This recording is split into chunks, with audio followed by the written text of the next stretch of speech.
ചേട്ടാ, ഈ ഗാസയിലെ ആക്രമണം മാറി പാലസ്തീനിൽ അവരെ മാറ്റി ഹിസ്ബുള്ളയിലേക്കായി. അവിടെ പേജറുകൾ പൊട്ടിത്തെറിക്കുന്നു, വാക്കി ടോക്കി പൊട്ടിത്തെറിക്കുന്നു, ഇന്നൊന്ന് രണ്ടിടത്ത് വെച്ച് ആട് പൊട്ടിത്തെറിക്കുന്നു. ഇനി ഇത് നമ്മുടെ മേളിലിരിക്കുന്ന ഫാനും ഇതൊക്കെ വല്ലതും വീഴുമോ? എന്തുവാണ് ചേട്ടാ അവസ്ഥ? എന്താണ് ചേട്ടാ പറയേണ്ടത്? അത് ഞാൻ എത്രയോ കാലമായി നമ്മൾ തന്നെ ഒരു 3-4 വീഡിയോ ഞാൻ ഒറ്റയ്ക്കും നമ്മൾ രണ്ടുപേരും ഒക്കെ ചേർന്ന് ചെയ്ത് കാണും. അതെ, ഈ മൊബൈൽ ഫോണിന്റെ കോൺഫിഡൻഷ്യാലിറ്റി എന്നൊക്കെ പറയുന്നത്. അതെ, anything connected to internet is likely to explode. Anything. അത് വയർ വെച്ച് കണക്റ്റഡ് ആണെങ്കിലും മൈക്രോവേവ് വെച്ച് കണക്ട് ചെയ്തതാണെങ്കിലും if it is connected commonly with a network, അത് പൊട്ടിത്തെറിക്കാനുള്ള എല്ലാ സാധ്യതയുണ്ട്. ഞാനിത് തുടക്കത്തിലൊക്കെ പറയുമ്പോൾ ആളുകൾ പരിഹസിക്കുമായിരുന്നു. ഇത് പക്ഷെ പറഞ്ഞ് വീഡിയോ ചെയ്ത് അഭിമുഖങ്ങളിൽ നിരന്തരം പറയുന്ന 2 റിട്ടയർഡ് പട്ടാളക്കാർ നമുക്കുണ്ട്. ഒന്ന് മേജർ ജനറൽ ഹണി ബക്ഷി, വേറൊന്ന് ലഫ്റ്റനന്റ് കേണൽ പവിത്രൻ രാജൻ, മലയാളിയാണ്. ഇവർ നിരന്തരം ഇത് പറയുന്നുണ്ട്, ഈ അപകടങ്ങളെപ്പറ്റി. സോഫ്റ്റ്വെയർ അപകടങ്ങൾ, നമ്മളുടെ ഡാറ്റ അവർ കടത്തിക്കൊണ്ടുപോകുന്ന അപകടങ്ങൾ, അതൊക്കെ പോയി അതിൻ്റെ അവസാനത്തെ ഘട്ടമാണ് ഈ പേജർ പൊട്ടിത്തെറി. ഇതിൽ സംഭവിച്ചത് എന്താ? ഹിസ്ബുള്ളയുടെ ടോപ്പ് കമാൻഡിങ് ആയിട്ടുള്ള ആൾക്കാർ മൊബൈൽ ഫോണിൻ്റെ ഉപയോഗം നിർത്തി. ഈ നേരത്തെ നമ്മുടെ പവിത്രൻ രാജൻ ഒക്കെ പറയുന്ന കാര്യം സത്യമാണെന്ന് അവർക്ക് ബോധ്യമുണ്ട്. നമുക്ക് ബോധ്യം വന്നിട്ടില്ലെന്നേ ഉള്ളൂ. അവർക്കത് ബോധ്യമുള്ളതുകൊണ്ട് അവരുടെ മൂവ്മെൻറ്റ്സ് ട്രാക്ക് ചെയ്യുന്നു മൊബൈൽ ഫോണിൻ്റെ ലൊക്കേഷൻ. അപ്പോൾ നമ്മൾ ലൊക്കേഷൻ ഓഫ് ചെയ്തായിട്ടിരിക്കുന്നത്. അപ്പോൾ പിന്നെ എങ്ങനെ ട്രാക്ക് ചെയ്യും? വെറുതെ തോന്നുന്നതാണ്. നമ്മൾ ഈ ആപ്ലിക്കേഷൻസ് ഡൗൺലോഡ് ചെയ്യുമ്പോൾ പെർമിഷൻ കൊടുക്കുമല്ലോ, ക്യാമറ അത് ഇത്, ലൊക്കേഷൻ വരുമ്പോൾ നമ്മൾ കൊടുക്കില്ല. സാരമില്ല എന്ന് അവനും പറയും, ഓപ്ഷനിലാണ്. ബട്ട് ഈ ചെയ്യുന്നതിനിടയ്ക്ക് ഓൾറെഡി അവൻ പുറകിൽ നിന്ന് ലൊക്കേഷൻ ട്രാക്ക് ചെയ്യാൻ തുടങ്ങിയിരിക്കും. നിങ്ങളുടെ പെർമിഷൻ അവന് ആവശ്യമില്ല. ഓരോ ആപ്ലിക്കേഷനും നമ്മളോട് 7-8 പെർമിഷൻ ചോദിക്കും. പക്ഷേ നമ്മൾ അറിയാതെ 70-80 പെർമിഷൻ, ഒരു പെർമിഷനും ഇല്ലാതെ അവൻ ആ ഡാറ്റ എടുത്തുകൊണ്ടിരിക്കും. നമ്മുടെ വിചാരം നമ്മൾ അവനെ പെർമിറ്റ് ചെയ്തിട്ടില്ല, പിന്നെ അവൻ എങ്ങനെ എടുക്കും? ഞാൻ only while using this app എന്നാണ് പറഞ്ഞിരിക്കുന്നത്. അപ്പൊ ആ ഒരു 10 സെക്കൻഡ് നേരത്തേക്ക് ഇവനെടുക്കുള്ളൂ, അത് കഴിഞ്ഞാൽ രക്ഷയില്ല. അങ്ങനെയൊന്നുമല്ല. Once you purchase a mobile, അതിനകത്തൊരു സിം കാർഡ് ഇട്ട് നിങ്ങൾ നേരെ ഇന്റർനെറ്റുമായിട്ട് കണക്ട് ചെയ്യുന്നു. എങ്ങനെ? ഗൂഗിൾ വഴിക്കാണ്. നിങ്ങൾക്ക് എന്ത് ചെയ്യണമെങ്കിലും ഒരു ജിമെയിൽ വേണം. സോ നിങ്ങളുടെ പഴയ ജിമെയിൽ എടുത്ത് പാസ്വേഡൊക്കെ അടിച്ച് ആ ജിമെയിൽ ഇൻസ്റ്റാൾ ചെയ്യുമ്പോഴാണ് നിങ്ങളുടെ കോൺടാക്ട് ബാക്കി സാധനങ്ങളൊക്കെ വരുന്നത്. By the time you are connect, Gmail എന്ന് പറഞ്ഞാൽ ഇറ്റ് ഈസ് ഗൂഗിൾ. ലോകം മുഴുവൻ നിങ്ങൾ എത്തിക്കഴിഞ്ഞു നിമിഷ നേരം കൊണ്ട്. ആൻഡ്രോയിഡ് ഫോൺ ആണെങ്കിൽ ഗൂഗിൾ. ഇങ്ങനെ ട്രാക്ക് ചെയ്യുമല്ലോ എന്ന് ഭയന്നിട്ടാണ് ഇവർ പഴയ ടെക്നോളജിയിലേക്ക് പോയത്. ഒരു സ്റ്റെപ്പിൽ പേജറിലേക്ക്. ഈ പേജർ പല ചെറുപ്പക്കാർക്കും പേജർ എന്താണെന്ന് അറിഞ്ഞൂടാ. മൊബൈൽ ഫോൺ വരുന്നതിന് മുമ്പ് തുടങ്ങിയ ഒരു സാധനമാണ് പേജർ. അതിൽ മെസ്സേജ് അയക്കാം. ഞാൻ ജോലി ചെയ്തുകൊണ്ടിരുന്ന കാലത്ത് ഈ സർവീസ് എഞ്ചിനീയേഴ്സ്, ടെക്നീഷ്യൻസ് ഒക്കെ പല സ്ഥലത്ത് പോകുമല്ലോ. അപ്പോൾ വലിയ പ്രയാസമായിരുന്നു. ഇയാളെ അവിടുന്ന് വേറൊരു സ്ഥലത്തേക്ക് വിടണമെങ്കിൽ ഒരു രക്ഷയില്ല, എങ്ങനെ കോണ്ടാക്ട് ചെയ്യും? അവിടുത്തെ ലാൻഡ് ലൈനിലേക്ക് വിളിക്കുമ്പോൾ അവർ പറയും ഇവിടുന്ന് പോയി കഴിഞ്ഞു എന്ന് പറയും. പിന്നെ അയാൾ ഓഫീസിലേക്കാണ് തിരിച്ചു വരുന്നത്. അതുവരെ ഒരു കമ്മ്യൂണിക്കേഷൻ സാധ്യമല്ല. പേജർ വന്നപ്പോൾ ആശ്വാസമായി. ഇയാൾക്കൊരു മെസ്സേജ് കൊടുക്കാം പേജറിൽ, go to the other site എന്ന് പറഞ്ഞിട്ട്. അയാളുടെ റെസ്പോൺസിബിലിറ്റി ആണ് ഇടയ്ക്കിടയ്ക്ക് പേജർ അല്ലാതെ ബി പി വിറയ്ക്കും, മറ്റേ ഇതുണ്ട്, വൈബ്രേഷൻ ഉണ്ട്. അതുകൊണ്ട് എല്ലാവരും ഈ സാധനം മിക്കവാറും ബെൽറ്റിലാണ് കൊളുത്തിയിടുന്നത്. ഇനി ബെൽറ്റ് ഉപയോഗിക്കാത്തവർക്കും പാൻറ്റിന്റെ ആ ബെൽറ്റ് ഇടാനുള്ള കൊളുത്തുണ്ടാകുമല്ലോ, അതിൽ തൂക്കിയിടും. ചിലതൊക്കെ പോക്കറ്റിൽ വയ്ക്കും. ഇപ്പൊ ഈ പേജർ പൊട്ടിത്തെറിപ്പിച്ചതിലും അതിൽ ഒരുപാട് ഗൂഢാലോചനകൾ ഇറങ്ങിയിട്ടുണ്ട് കേട്ടോ. ഇപ്പോൾ മലയാളി സാന്നിധ്യം എന്ന് പറഞ്ഞിട്ട് ഒരു മലയാളിയെ അതിനകത്ത് കണ്ടുപിടിച്ചു എന്നൊക്കെ പറഞ്ഞ് TV ചാനലുകൾ ആഘോഷിക്കുന്നുണ്ട്. എന്താണെന്ന് എനിക്കറിയില്ല. തൈവാനിലാണ് പേജർ ഉണ്ടാക്കിയതെന്ന് പറയുന്നു. തൈവാൻ അത് നിഷേധിക്കുന്നു. ഞങ്ങൾ അത് ഉണ്ടാക്കാനുള്ള ലൈസൻസ് യൂറോപ്പിന് കൊടുത്തിരുന്നു.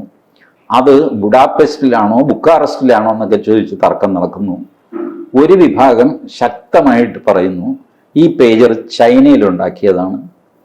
ചൈനയിൽ നിന്ന് പാകിസ്ഥാൻ വഴിയാണ് ഇത് ഇറാനിലേക്ക് പോകുന്നത്. ഇറാൻ ഇത് ഹിസ്ബുള്ളയ്ക്ക് കൊടുക്കുന്നത്. പാകിസ്ഥാനിൽ വെച്ചിട്ടാണ് ഈ എക്സ്പ്ലോസീവ് ഇതിനകത്ത് ലോഡ് ചെയ്തിരിക്കുന്നത്. കാരണം ഈ ഭൂമിയിൽ കാശ് കൊടുത്താൽ എന്തും ചെയ്യുന്ന ആൾക്കാരാണ് പാകിസ്ഥാനിൽ. അവർക്ക് സ്വന്തം രാജ്യത്തിനെതിരെ പ്രവർത്തിക്കാനും വിഷമമൊന്നുമില്ല, കാശ് കിട്ടണം. അതാണ് കാരണം. അത്രയധികം ദാരിദ്ര്യം വലിയ പ്രശ്നത്തിലാണ്. അപ്പൊ കാശ് അങ്ങനെ ചൈന ഇത് പാകിസ്ഥാനിലെത്തിക്കുകയും പാകിസ്ഥാനെ ബ്രൈബ് ചെയ്തിട്ട് ചിക്കിലി കൊടുത്തിട്ട് ഇസ്രായേൽ അവിടെ വെച്ചിട്ട് സ്ഫോടക വസ്തു നിറഞ്ഞിട്ട് ഇറാനിൽ പോയി ഇറാനിൽ നിന്ന് ഹിസ്ബുള്ള കളക്ട് ചെയ്തു. അപ്പൊ ഹിസ്ബുള്ളയുടെ വിചാരം ഇനി ഞങ്ങളെ ട്രാക്ക് ചെയ്യാൻ പറ്റില്ല. ലൊക്കേഷൻ എന്ന് പറഞ്ഞൊരു സർവീസ് ഇല്ല പേജറിന്. മെസ്സേജ് പോകും എന്നുള്ളതല്ലാതെ ഇന്ന പേജറിൽ നിന്ന് ഇന്ന പേജറിലേക്ക് മെസ്സേജ് പോയി നിങ്ങൾക്കറിയാം, ബട്ട് ഇതെവിടെയാണ് ഭൂമിയിൽ എന്ന് അറിയാൻ പറ്റില്ല. അതാണ് പേജറിൻ്റെ പ്രത്യേകത. അതുകൊണ്ട് അത് സേഫ്റ്റിയാക്കി അവർ വലിയ ബുദ്ധിമാന്മാരായി. കാരണം ഹൈ ടെക്കിൽ നിന്ന് ലോ ടെക്കിലേക്ക് ഞങ്ങൾ വന്നു. ഇനിയിപ്പോൾ പിടിക്കാൻ പറ്റില്ല. ഈ റഡാറൊക്കെ ഉണ്ടല്ലോ, ഒരു പ്രത്യേക ഉയരത്തിൽ പറക്കുന്നതിനെ അതിന് താഴെ പിടിക്കാൻ പറ്റില്ല. അതുകൊണ്ടാണ് ഈ ഡ്രോൺ കയറി കളിക്കുന്നത്. ഡ്രോൺ താന്ന് പറക്കും. വിമാനത്തിന് താന്ന് പറക്കാൻ പറ്റില്ല. അവിടെ ഇവിടെയൊക്കെ മരമൊക്കെ നിൽക്കില്ല, ഇടിക്കും. ഡ്രോൺ ഈ കടന്നലിൻ്റെ അത്രയേ ഉള്ളൂ. അവനങ്ങോട്ട് പറഞ്ഞു തന്ന് ഇത് ചെയ്യും. ഇതാണ് സമ്പ്രദായം. ഇപ്പം രക്ഷപ്പെട്ടു എന്ന് വിചാരിച്ചു. ഇവർ അത് പൊട്ടിച്ചു.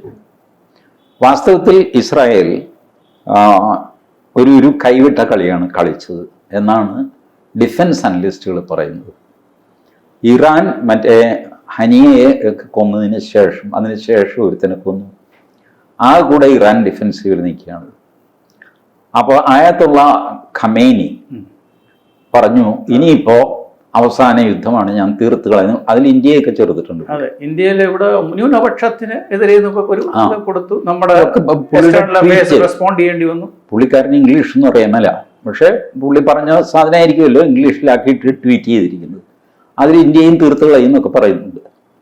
അപ്പം ഇയാൾക്ക് മേജറായിട്ട് ഒരു ഓപ്പറേഷൻ ഇസ്രായേലിനെതിരെ നടത്തിയേ പറ്റൂ. ഇറാനിലെ ഭരണകൂടത്തിന് ഇയാളുടെ പ്രഷർ, ഖമേനിയുടെ പ്രഷർ താങ്ങാൻ പറ്റില്ല. എന്തെങ്കിലും വലിയ കടുങ്കൈ അവർ ചെയ്യും എന്ന് ഇസ്രായേലിന് അറിയാം. കടുങ്കൈ ചെയ്തോട്ടെ, അത് തടയാനൊന്നും പറ്റില്ല. പക്ഷെ ആ കടുങ്കൈ ഒന്ന് മാറ്റിവെപ്പിക്കുക.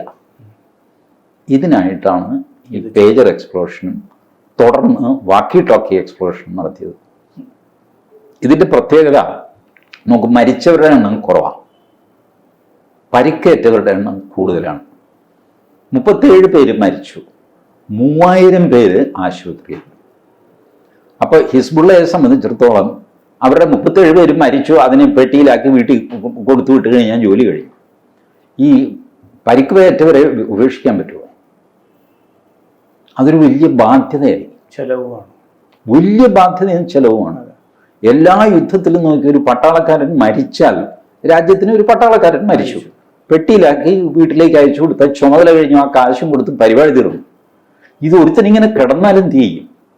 മാത്രമല്ല എല്ലാവരും ഇത് അരയിൽ വെച്ചതുകൊണ്ട് കിഡ്നി, ജെനിറ്റൽസ് ഇതൊക്കെയാണ് പോകുന്നത്. അതിൻ്റെ കാർട്ടൂണൊക്കെ വന്നിട്ട് 72 ഹൂറികളുടെ അടുത്ത് പോയിട്ട് എനിക്ക് പോക്കറ്റ് ഇട്ടാൽ മതിയായിരുന്നു.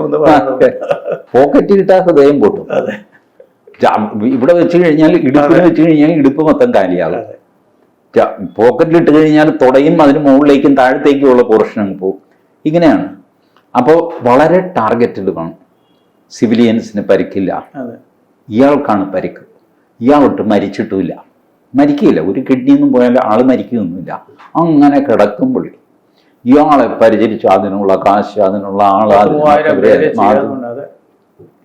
ഇതാണ് ഇസ്രായേൽ കൊടുത്ത പണി. മറ്റത് ഗാസയിൽ അവർ ചെയ്തത് ഈ സിവിലിയൻസിനെയും ഒക്കെ ആശുപത്രിയിൽ ടെററിസ്റ്റുകൾ കയറിയിരിക്കുന്നു ഹമാസ്, ആശുപത്രി എങ്ങും ബോംബ് ചെയ്യും.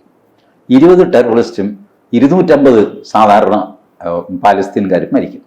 അവർ കുറ്റവാളി ആയിരിക്കാം അല്ലായിരിക്കാം, പക്ഷെ അത് കൊലാറ്ററൽ ഡാമേജ് എന്ന് പറഞ്ഞിട്ട് എഴുതിത്തള്ളും. ആ പരിപാടി നിർത്തിയിട്ട് ഇതിലേക്ക് കടന്നു. എന്നിട്ട് 48 മണിക്കൂറിനകം അടുത്ത വാക്കി ടോക്കി. കാരണം ഇസ്രായേലിന് അറിയാം പേജർ പൊട്ടിത്തെറിച്ചാൽ ഇവൻ അടുത്ത് പോകാൻ പോകുന്നത് വാക്കി ടോക്കിയിലാണ്. അതാണ് അവൻ്റെ കയ്യിലുള്ള അടുത്ത സാധനം, അവനതിന് പോകും. ഇസ്രായേൽ ഒരു മെസ്സേജ് ഹിസ്ബുള്ളയ്ക്ക് കൊടുത്തിരിക്കുന്നു, മോനെ നീ എന്തൊക്കെ ചെയ്യുന്നു എന്ന് കൃത്യമായിട്ട് എനിക്കറിയാം, നിന്റെ പ്ലാൻ മുഴുവൻ എൻ്റെ കയ്യിലുണ്ട്. അതെ, അതിന്റെ മിലിറ്ററി ചീഫ് ചേട്ടാ പറയുകയും ചെയ്തു, ഇത് നമ്മുടെ ഒരു ഫസ്റ്റ് ലെവൽ, ഇതുപോലെ എത്രയോ ലെവൽ നമുക്ക് ഇനിയും കളിക്കാനിരിക്കുന്നു എന്നുള്ള കാര്യം പറയുകയും ചെയ്യുന്നു.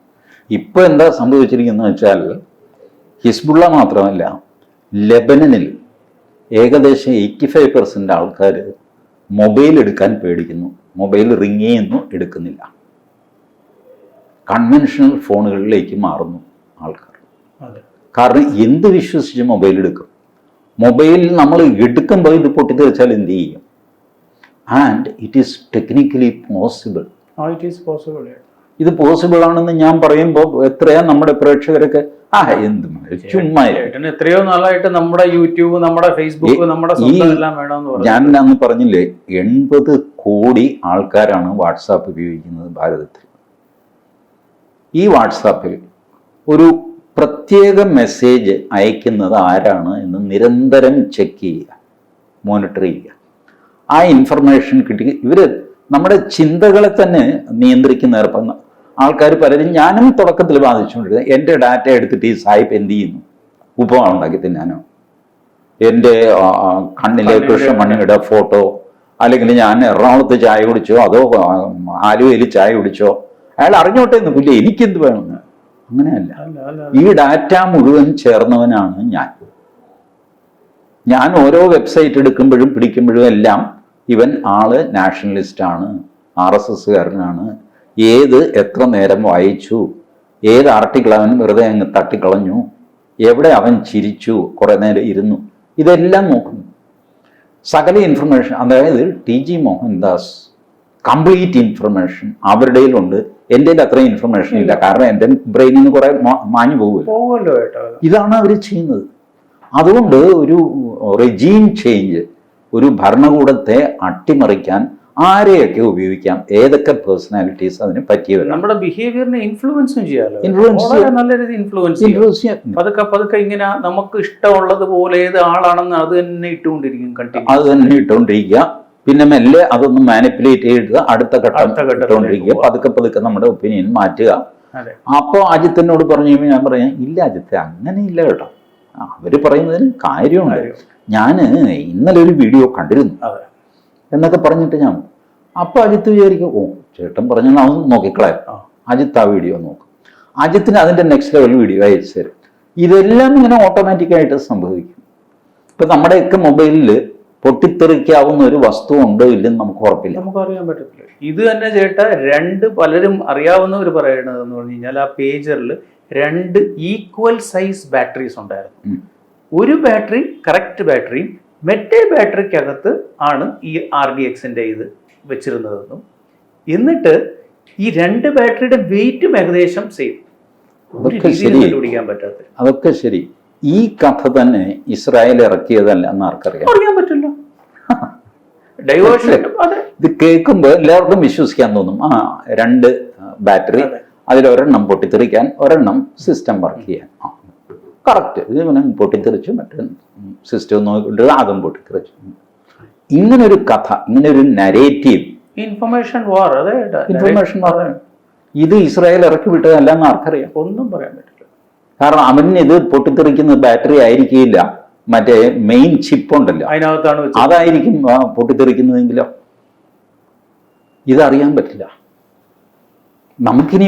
ഇപ്പൊ ബാക്കിയുള്ള രാജ്യങ്ങളൊക്കെ ചെന്ന് ചാടിയിരിക്കുന്ന സംഗതി എന്താണെന്നറിയാമോ? ഈ സപ്ലൈ ചെയിൻ മുഴുവൻ ചെക്ക് ചെയ്യേണ്ട സ്ഥിതിയായി. ഇന്ത്യയിലേക്ക് വരുന്ന മൊബൈൽ അത് വരുന്നത് ചൈനയിൽ നിന്നാണ്. ചൈന അതിൻ്റെ 30% കമ്പോണന്റ് കൊറിയയിൽ നിന്ന് വാങ്ങിയിട്ടുണ്ട്, അനദർ 20% തൈവാനിൽ നിന്ന് വാങ്ങിയിട്ടുണ്ട്.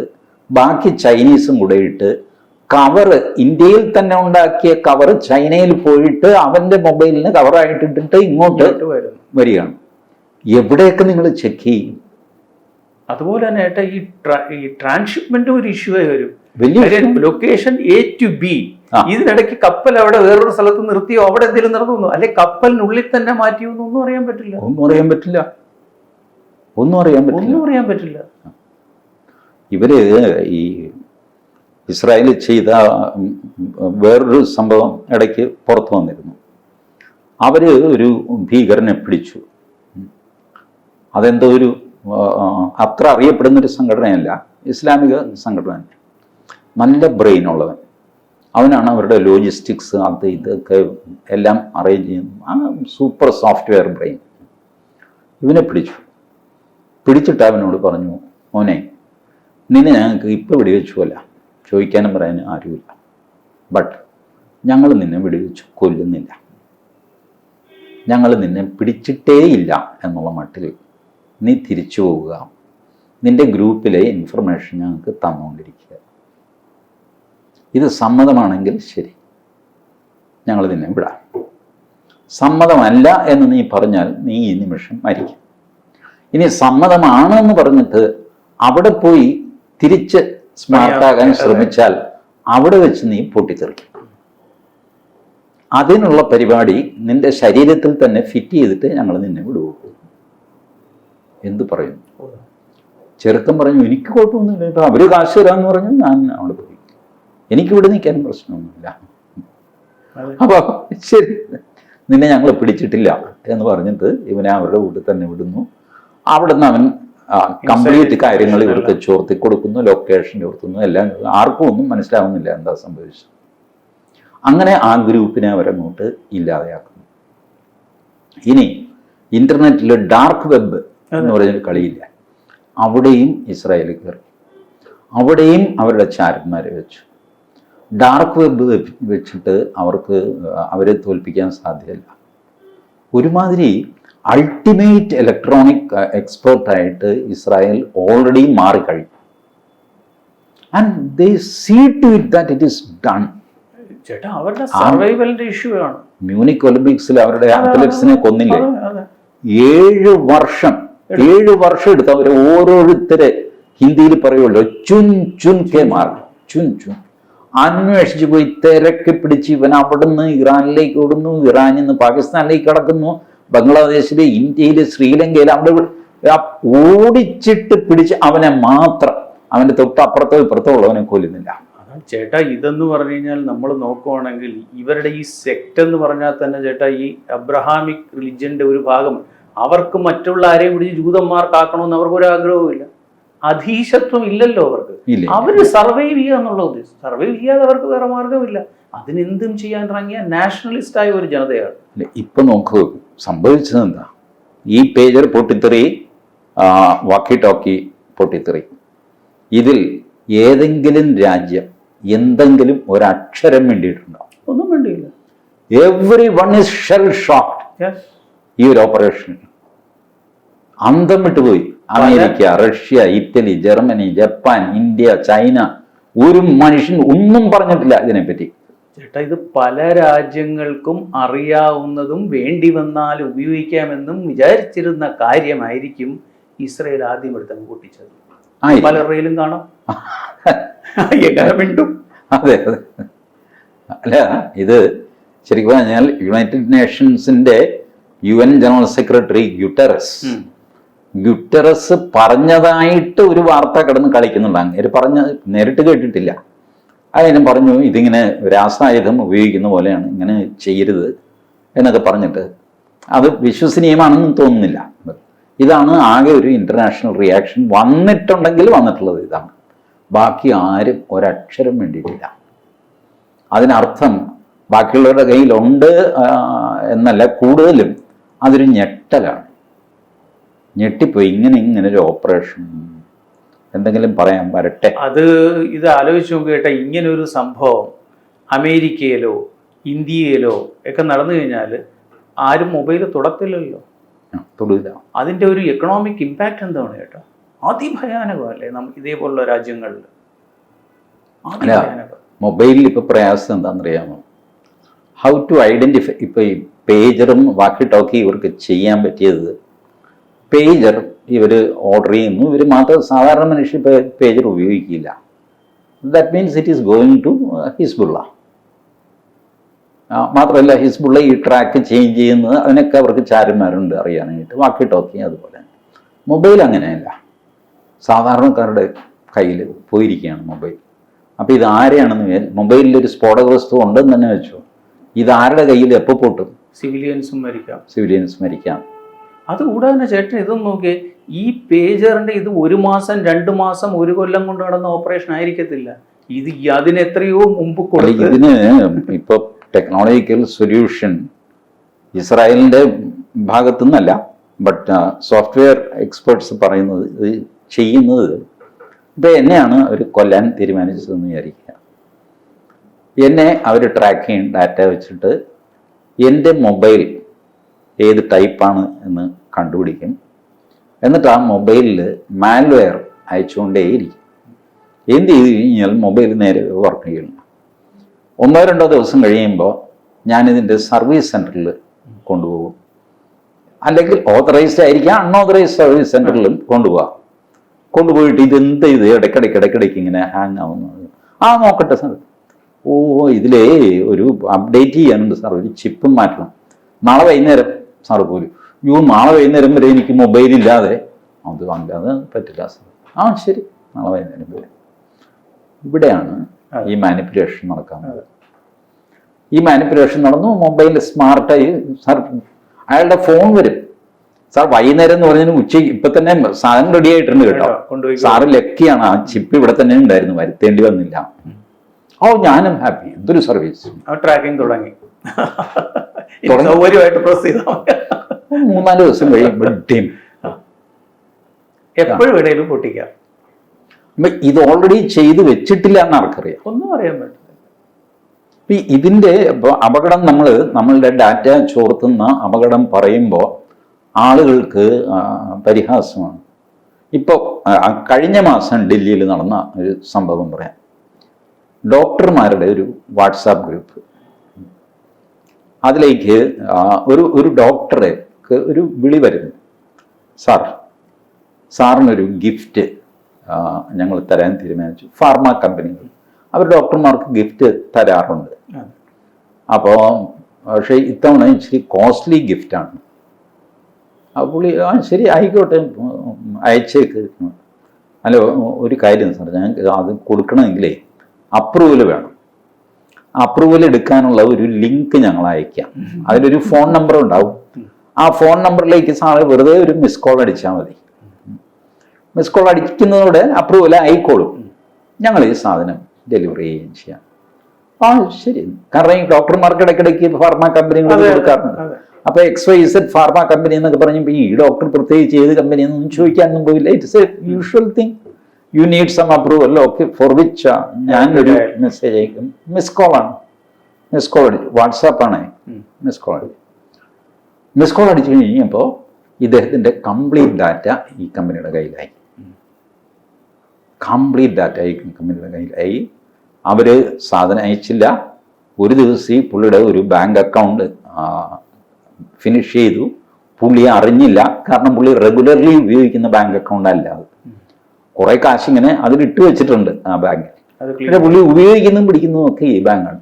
ആ ബാങ്കിനെ തൊട്ടില്ല. മറ്റത് അടിച്ച് ഒരു 15 ദിവസം കഴിഞ്ഞപ്പോഴാണ് ഇതും കൂടെ അടിച്ചുകൊണ്ട് പോയി. നോയിഡയിലാണ്, ഡൽഹിക്കടുത്ത് നോയിഡയിൽ. പുള്ളി ഈ വിവരം പുള്ളിയുടെ വാട്സാപ്പ് ഗ്രൂപ്പിലിട്ടു, എനിക്കിങ്ങനെ ഒരു ചതി പറ്റിയിരുന്നു. ആ വാട്സാപ്പ് ഗ്രൂപ്പിൽ 41 ഡോക്ടർമാരുണ്ട്. 41 പേർക്കും ഈ ചതി പറ്റിയതായിട്ട് എല്ലാവരും സമ്മതിച്ചു. എല്ലാവരും പറ്റിയെന്ന് പറഞ്ഞാൽ ഉണ്ടായിരിക്കുക. ഇങ്ങനെ തുറന്നു പറഞ്ഞപ്പോൾ ബാക്കി 40 പേരും കൂടെ പറഞ്ഞു. 41 ഡോക്ടേഴ്സ് പോലീസിൽ കംപ്ലൈൻ്റ് ഒക്കെ കൊടുത്തിട്ട് എന്തോ എൻക്വയറിയൊക്കെ നടക്കുന്നുണ്ട്. This is what is happening through WhatsApp.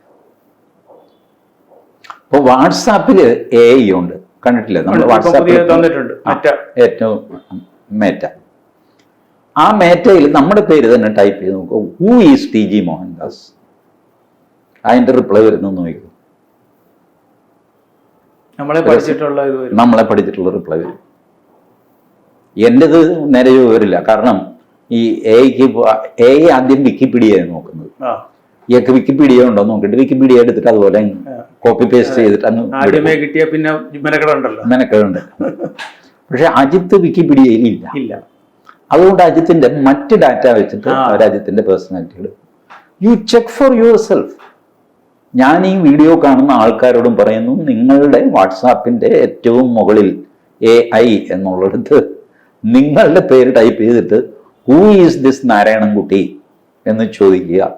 അവൻ തുടങ്ങും. And you see the feedback.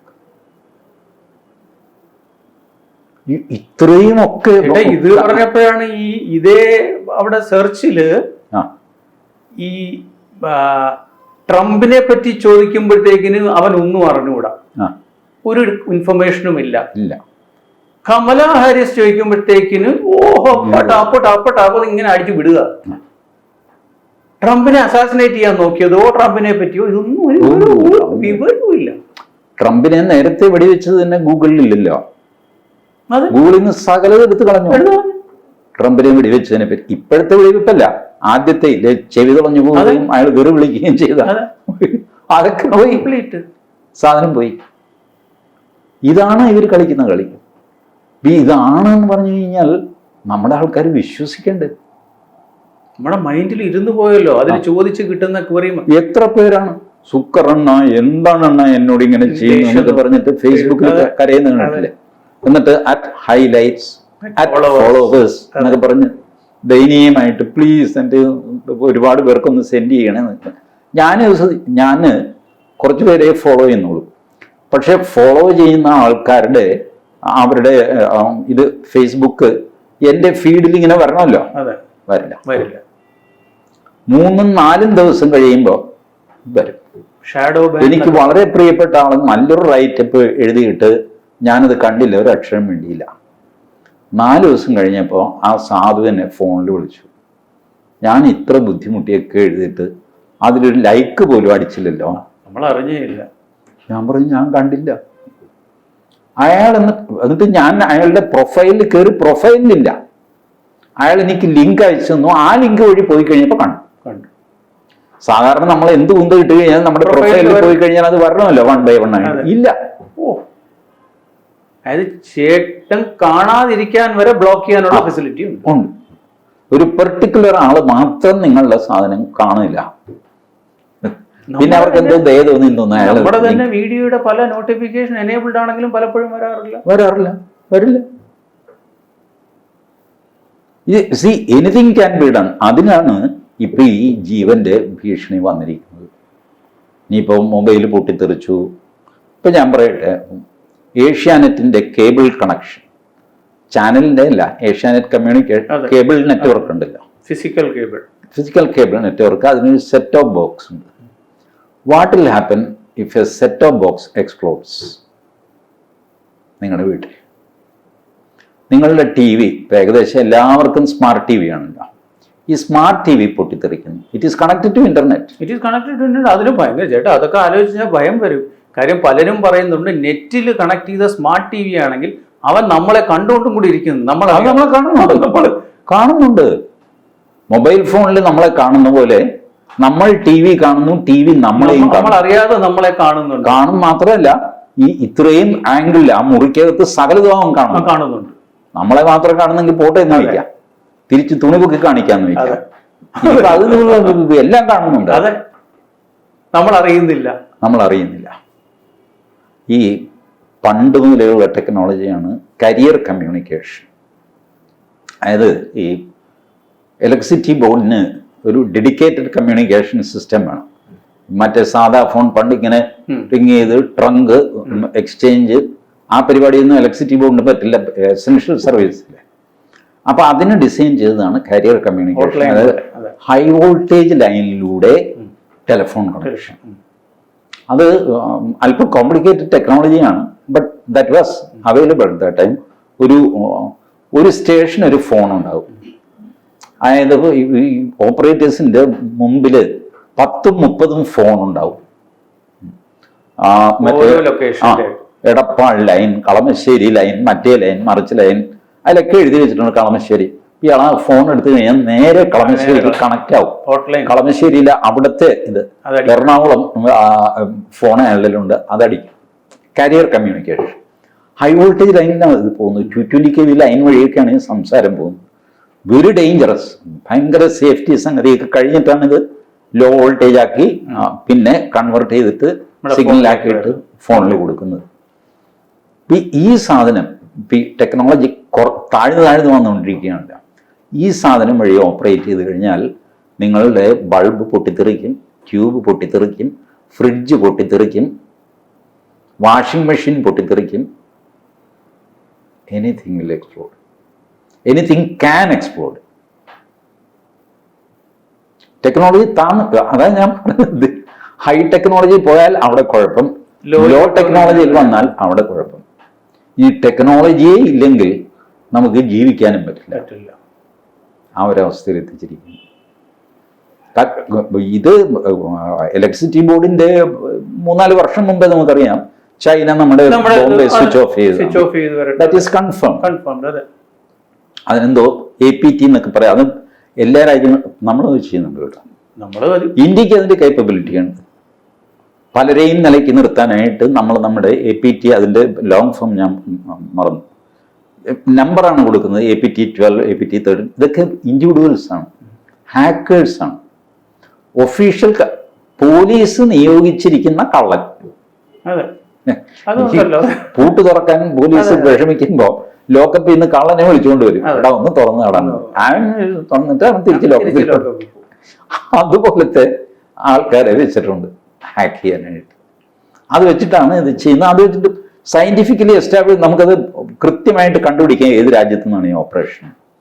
But അതൊരു കംപ്ലൈന്റ് ആയിട്ട് അവരുമായിട്ട് യുദ്ധത്തിനൊന്നും പോകാൻ പറ്റില്ല. അത് വേറെ ഇഷ്യൂ. ബട്ട് ഈ സബ് ടു സം മിസ്ചീഫ്. അതിന്റെ നടുക്കാണ് ഈവൻ നമ്മുടെ കൊറോണ. വുഹാൻ വൈറസ് എന്നല്ലേ അതിന്റെ പേര്. അതൊന്നും ഇപ്പൊ പറയില്ല. ചൈനീസ് വൈറസ്, വുഹാൻ, ഒന്നും അതൊക്കെ പോയല്ലോ. ജപ്പാനിൽ വരെ ഒന്ന് പറയാം. അതൊക്കെ പറയാം. വേറെ ഇന്ത്യൻ പനിയൊക്കെ അതുമൊക്കെ വന്നായിരുന്നു. പാവം നമ്മുടെ തക്കാളിപ്പനി എന്നൊക്കെ പറയാം. അതിനൊന്നും കുഴപ്പമില്ല. വുഹാൻ ചൈന പറയരുത്. അവര് സമർത്ഥമായിട്ട് യുണൈറ്റഡ് നേഷൻസിൽ കോവിഡ് എന്ന് പേര് മാറ്റി. അതെ, ആർക്കും ഒരു ഒബ്ജക്ഷനും ഇല്ല. COVID-19 എല്ലാവരും സന്തോഷമായിട്ട് കൊറോണ എന്ന് പറഞ്ഞു കഴിഞ്ഞാലുണ്ടല്ലോ, വിദ്യാഭ്യാസം ഇല്ലാത്തവൻ കൊറോണ, കോവിഡ് പറയടാ. എൻസൈക്ലോപീഡിയയാണ് കോവിഡ് പറയുന്നവർ. വുഹാൻ വൈറസ് ഒരു 5 കൊല്ലം കൂടെ കഴിഞ്ഞ് കഴിഞ്ഞാൽ തിരിഞ്ഞു നോക്കുമ്പം അതിന്റെ ഒരു വുഹാനും ചൈനീസും ഒന്നും ഒരിടത്തും കാണത്തില്ല. അവരാരെയും കയറ്റിയില്ല അവിടെ. അവരുടെ വുഹാനിൽ അവരുടെ ലാബറട്ടറിയിൽ ഒരു മനുഷ്യനെ കയറ്റിയില്ല. യുണൈറ്റഡ് നേഷൻസ് അത് കാണണമെന്ന് വരാൻ പറഞ്ഞു. വന്നിട്ട് അതിന്റെ മുറ്റത്ത് നിർത്തിയിട്ട് അവർ പറഞ്ഞു, ദേ ഞങ്ങളുടെ വുഹാൻ ലാബ് നിങ്ങൾക്ക് കാണണം. അല്ല, അകത്തേക്കൊന്നും പോകാൻ പറ്റില്ല. അകത്തേക്ക് we just want to see, we want to visit. You come visit. അതിന്റെ ചുറ്റുപാടൊക്കെ കൊണ്ടുപോകണം, തിരിച്ചു പോക്കണം. ഇതാണ് ചൈന. കൊറോണയും കൊടുത്ത് വിട്ട് കാണും മിക്കവാറും. ഇനി എന്താ അവർ ചെയ്യാൻ പോകുന്ന അറിഞ്ഞുകൂടാ. ഇതുപോലെ വളരെ ഡേഞ്ചറസ് ആയിട്ടുള്ള സംഗതിയാണ്. ഒന്ന്, ഈ പറയുന്ന മൊബൈലിലെയും സംഗതിയൊന്നും 100% ഡിപ്പെൻഡ് ചെയ്യാൻ സാധ്യതയില്ല. നമ്മളുടെ ബാങ്ക് അക്കൗണ്ട്, അതിൻ്റെ പാസ്വേഡ്, അതിൽ വന്ന OTP, ഇത് കംപ്ലീറ്റ് സായിപ്പിൻ്റെ കയ്യിലാണ്. അവൻ സ്വിച്ച് ഓഫ് ചെയ്താൽ തീർന്നു. കംപ്ലീറ്റ് ഹിസ്റ്ററി അങ്ങ് പോകും. എൻ്റെ ബാങ്കിൽ ഇത്ര രൂപയുണ്ടെന്ന് പറഞ്ഞു കഴിഞ്ഞാൽ ബാങ്കുകാരൻ പറയും അതിൻ്റെ പേപ്പറും കൊണ്ടുവരാൻ പറയും. നമ്മുടെ കയ്യിലോട്ട് പേപ്പറും ഇല്ല. നമ്മൾ മാത്രമല്ല, അക്കൗണ്ട് നിങ്ങൾ പിൻവലിച്ച ഡേറ്റും സംഗതിയും വെച്ച് ബാങ്കുകാരൻ പറയുന്നത് നിങ്ങൾ പിൻവലിച്ചു. ഇത് ഞാൻ വലിച്ചില്ല എന്ന് പറഞ്ഞു കഴിഞ്ഞാൽ നിങ്ങളുടെ ഇതിൽ നിന്ന് ഓപ്പറേറ്റ് ചെയ്തല്ലേ. പോലീസ് കംപ്ലൈന്റ് ചെയ്യുക. എവിടെ പോയി കിട്ടാൻ. വളരെ ഡേഞ്ചറസ് ആയിരിക്കും. ഇന്നലെ വളരെ വേറൊരു കാര്യം കൊണ്ട് ഈ വിഷമം മൊത്തം ഇന്നലെ നമ്മുടെ മീഡിയ 1 ചാനലിലും അവരും അടുപ്പ് കൂട്ടി ചർച്ചയിൽ ആ വിഷമം അതും കണ്ടു. എന്ത് വിഷമം അവർക്ക്. അല്ല, ഈ ഒരു പേജറും വാക്കിട്ടോക്കിയൊക്കെ പൊട്ടിത്തെറിച്ചു. നമ്മളതൊക്കെ സ്ഥിതി എന്താകും എന്നുള്ള സ്ഥിതി വളരെ മോശം. വളരെ മോശം. ഓക്കെ ഓക്കെ ചേട്ടാ.